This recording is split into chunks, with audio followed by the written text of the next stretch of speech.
मेरे अंदर सेक्स की बहुत तीव्र इच्छा होती है और इससे मुझे शर्मिंदगी भी महसूस होती है। मैं इससे कैसे बाहर आऊं? आपका अस्तित्व, आप असल में एक सेक्स से फैलने वाली बीमारी हैं, पता है?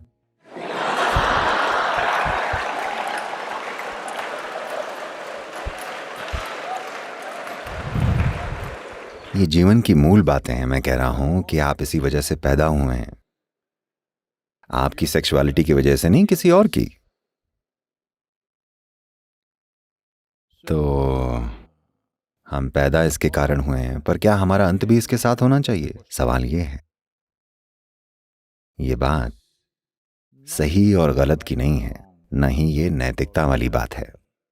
बात यह है कि इसका स्वभाव कितना सीमित है। क्या आप हमेशा के लिए इसी में फंसे रहना चाहते हैं, या फिर ये सोचना चाहते हैं कि एक बुरी बात है, मैं इसे छूना भी नहीं चाहता? नहीं, मैं कहूंगा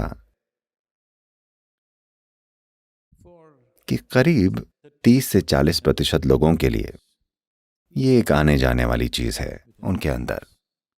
पर सामाजिक व्यवस्था की वजह से वो सब सोचते हैं उन्हें उस दिशा में जाना पड़ेगा। हो सकता है बाकी 30-40% लोग हों जिनके लिए एक बड़ी मजबूरी हो। बाकी 30-40% के लिए ये एक सामान्य सी जरूरत है, उनको ये चाहिए तो, पर वो इतने मजबूर नहीं हैं। तो ये है लोगों का स्वभाव। मैं ये बात इसके बारे में अपने खास सटीक बोध के आधार पर कह रहा हूं। ऐसा नहीं है कि सब लोग इसमें हर वक्त लिप्त रहते हैं, पर आज की तारीख में समाज उन्हें इस तरह से ढाल रहा है कि अगर आप वैसे नहीं हैं तो आप नॉर्मल नहीं हैं। तो असल में आपके कहने का मतलब ये है कि पुराने समय के योगी नॉर्मल नहीं थे, गौतम बुद्ध नॉर्मल नहीं थे, कोई नॉर्मल नहीं था, सिर्फ उनको छोड़कर जो अश्लील वेबसाइटों पर होते हैं। कोई नॉर्मल नहीं है। नहीं, ये फिजिकलिटी या भौतिकता का एक बहुत बढ़ा चढ़ा स्वरूप है। There is a physical body, it has come into existence only because of somebody's sexuality, isn't it? ये जो भौतिक शरीर है, ये केवल किसी की सेक्सुअलिटी की वजह से अस्तित्व में आया है कि नहीं? सेक्स का शरीर के एक मूल स्वभाव में होना एक बात है, पर उसका आपके दिमाग में घर कर जाना दूसरी बात है। वो इसलिए हो रहा है क्योंकि आपके आसपास एक खास तरह का कल्चर है। ये इसलिए भी हो रहा है क्योंकि किसी ने आपको कह दिया ये पाप है, आपको इसके बारे में सोचना भी नहीं चाहिए। ये बस इतना है कि इसके लिए कुछ सभ्य तरीके होते हैं जिसके लिए हमने सामाजिक संस्थान बनाए हैं। कमिटमेंट यानी प्रतिबद्धता का एक खास स्तर बनाया है, क्योंकि एक इंसान में ये एक बुनियादी इच्छा होती है कि वो अपने जीवन के हर पहलू को थोड़ी सुंदरता से चलाए, नहीं तो हमें जानवरों जैसा लगेगा। देखिए, हम खाते हैं, हम ऐसे भी खा सकते हैं। जब आप बहुत भूखे होते हैं तो आप जानवरों की तरह हो जाते हैं। अगर आपने 5 दिन से खाना ना खाया हो तो आप दोनों हाथों से उस तरह खाएंगे, जैसे कि आपने कभी भूखे कुत्ते को खाना खाते हुए देखा है? उस तरह से इंसान भी वैसा ही व्यवहार करेगा अगर उसकी जरूरत उस तरह की हो जाएगी। अब वही चीज है, पर हमने ढंग से बैठना सीख लिया है। जब आपको जोर से भूख लगी होती है Sahana.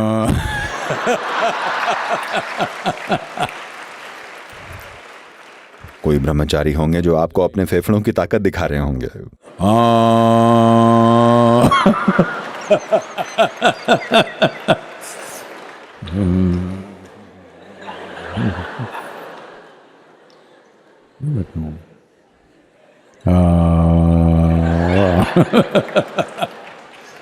आप 3 बार आम बोल चुके होंगे जब तक वो एक बार आम बोलते हैं। आम। क्योंकि जब आपको किसी चीज की बहुत जरूरत लगती है, तब अगर आप बस 2 मिनट रुक जाएं तो आप देखेंगे कि जो मजबूरी में हो रहा था वो जागरूकता में होगा। खाना, सेक्स, नींद और मृत्यु, ये 4 चीजें हैं जो मजबूर करने वाली हैं।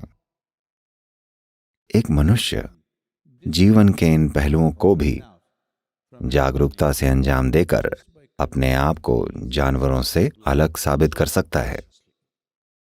सिर्फ तभी तो। अगर आप इन चीजों को धरती के दूसरे जानवरों की तरह करते हैं, तो जैसे ही आप किसी को ऐसे देखते हैं, आप कहते हैं वो जानवरों जैसा है, होता है ना?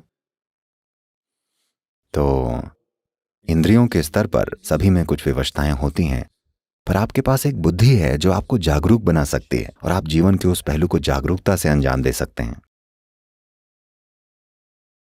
अगर ऐसा नहीं हुआ तो आपको आए दिन बलात्कार, वहशीपन और वैसी घटनाओं के बारे में सुनने को मिलता है। उस व्यक्ति की भी किसी दूसरे व्यक्ति के जैसी ही इच्छाएं हैं, पर वो इसे सही ढंग से, गरिमापूर्ण तरीके से नहीं कर पाता, क्योंकि उसकी मजबूरियां उसकी बुद्धि पर हावी हो जाती हैं। तो पहली बात ये कि आप इसके बारे में ये सारी बकवास छोड़ दीजिए कि ये पाप है, नैतिक रूप से गलत है। मुद्दा वो नहीं है। समझने वाली बात यह है कि ये चीज सीमित चीज है। बहुत सारे ऐसे लोग हैं जो खाते खाते रुक नहीं पाते। हेलो,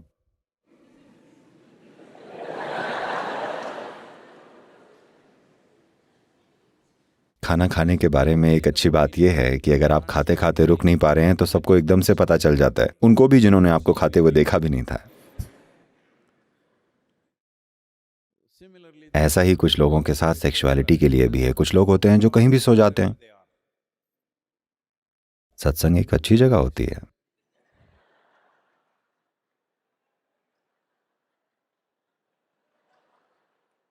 ये होता है, कोई बात नहीं। तो यही मूलभूत चीज है। ये मूलभूत प्रवृत्तियां जो हमारे शरीरों के अंदर हैं, यानी खाना, सेक्स, सोना व मृत्यु।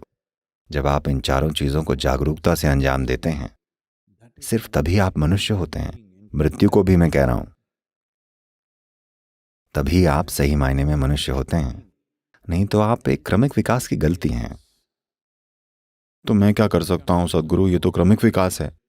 नहीं, यही तो असली बात है। एक बार जब आप मनुष्य बन गए तो क्रमिक विकास या एवोल्यूशन आपकी मर्जी से होता है।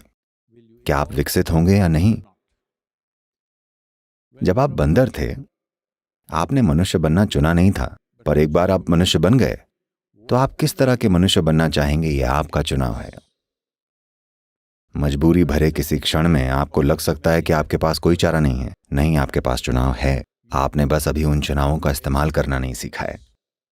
प्रवृत्तियां आप भी हैं, पर आप उन्हें चुन सकते हैं, मजबूर होकर नहीं।